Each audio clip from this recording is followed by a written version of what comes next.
One of the first things that I had to do on my journey back to me was unlearn all of the lies, the limiting beliefs that I started to believe about myself. And the crazy part about it is, I didn't even realize how much lies and beliefs that I started to believe about myself that weren't aligned with who I was. I didn't even realize that it was happening until I started to reflect and I started to pay attention to the things that I was saying to myself, my thoughts, my actions. And I was just like, oh my goodness, like, how did we get here? And I took a moment to just kind of like look back to like different milestones and journeys in my life to figure out, where did the disconnect happen? Because I've always been someone that was very confident, very outgoing, very ambitious. And somewhere along the way, I started to identify myself based off of my unaligned life versus the person who I've always been. So when I began this journey of self-discovery and trying to find my way back to myself, I had to spend a lot of time unlearning those things and remembering who I actually am, what characteristics are actually deeply ingrained into me, what things I value, what things bring me interest, what things light me up. And that in itself was a journey. But through doing that, I slowly started to gain my confidence back. I slowly started to remember just how amazing I am, just how passionate I am, just how,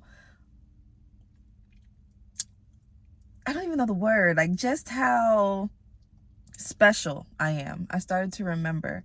And I want to encourage anyone that's watching this video to really take the time to reflect on the things that you're telling yourself, the things that you are starting to believe about yourself, and ask yourself, were those things that you thought or believed about yourself 5 years ago or 10 years ago? Or has it something that, you slowly developed over time? And start to pinpoint when these thoughts and beliefs slowly start to come into your mind and into your thoughts. Some of the ways that I had to unlearn these lies and self-limiting beliefs was through affirmations, through mirror work, through journaling, through taking the time to really remind myself that I was created in such a beautiful and special way, that I have these amazing gifts within me that no one else has. Like, no one is like you. You are so special in the things that you do, the things that you enjoy, the things that you love. And when you start to really pay attention to those things start to show up more in your life.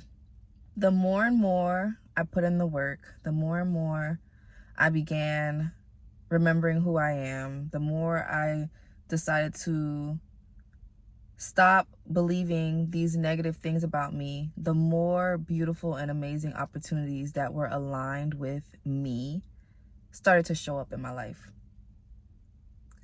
It was like God was like, okay, she's remembering who she is now. Let me show her who she is now. And I started to realize, in a perfect example of this, I used to think that I didn't like to be seen. I didn't like social media. I didn't like to put myself out there. I just like to just do my job and go home, or be low key, keep to myself, be an introvert. Even though my whole entire life I've been very extroverted, very outgoing, very friendly. So it was like, where did these beliefs come from, and when did I start to believe these things? And I realized recently that I started to develop a fear of being seen. And for me, I always felt like I'm not afraid of anything. I don't care what anybody thinks. So it didn't make sense to me why I was having this fear of being seen when I've always felt like I don't care about other people's opinions. But what I realized was, it wasn't that I had a fear of being seen. I just didn't want to be seen because I wasn't living in alignment with who I was. I didn't want to be seen in the life that I was living because the life that I was living didn't feel fulfilling to me. So the idea of showing up on social media or showing up in different capacities didn't feel like something that I wanted to do, because I was not in alignment with who I'm supposed to be. Versus now, I feel super, super aligned with who I'm supposed to be and who I am. And when I talk about these type of topics, it actually lights me up, and I'm so excited, and I have no problem being seen, because I can speak from this from a place of understanding, of knowing, of passion, of purpose. Like, I just know that I'm supposed to share this message. I just know that I'm supposed to live this experience, learn from this experience, and share this with other people so that they can start to awaken and remember and become in alignment with who they were made and created to be. And I know that now, and I feel that so deeply now. So now the idea of being seen isn't as terrifying or daunting, or I don't know, it doesn't feel the same way, versus before I felt like I wasn't there. I wasn't aligned. I wasn't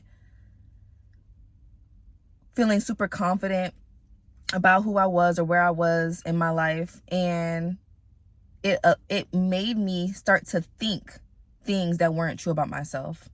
So I say all this to say, don't let your current circumstances dictate who you are and how you show up. That's not real. You just have to align yourself with the circumstances that is meant for you. Does that make sense? You have to align with the circumstances and the vision that is meant for you. You have to follow the path that is aligned with who you are, with what lights you up, with what brings you joy. You have to say yes more to the things that you love and say no more to the things that you don't. You have to pay attention to how you feel in situations. When you're doing something or when you're with people, how do they make you feel? Do you feel at peace? Do you feel at home? Do you feel joy? Or do you feel anxiety? Do you feel stress? Do you feel anger? Pay attention to those things. Those are signs. Those are signs. Those are clues to let you know that you are either on the right path or you are not on the right path. And for a long time, I was ignoring those clues. It created an environment that wasn't the best for me. It wasn't that it was a bad environment. It just wasn't the best environment for me in that moment. I grew and I evolved as a person internally, and my environment wasn't reflecting that. But because of that, it changed and altered the way I was seeing myself. And once I unlearned that, I started to focus on the things that were more aligned with me, and it created more of an environment and more opportunities that were aligned with me. And it was kind of like a snowball effect. So I just encourage you all to really take a second to stop and reflect on the things that you're telling yourself, and ask yourself, are these things actually true, or is your current circumstance making you believe that these things are true about you? Go back to your childhood, go back to the happiest moments of your life, the moments that brought you the most joy and the most peace, and really just ask yourself, who were you in those moments? How did you show up? What were your strengths? What were your weaknesses? And go from there. But all right, that's all for this video. I hope you enjoy it, and I'll see you in the next one. Bye.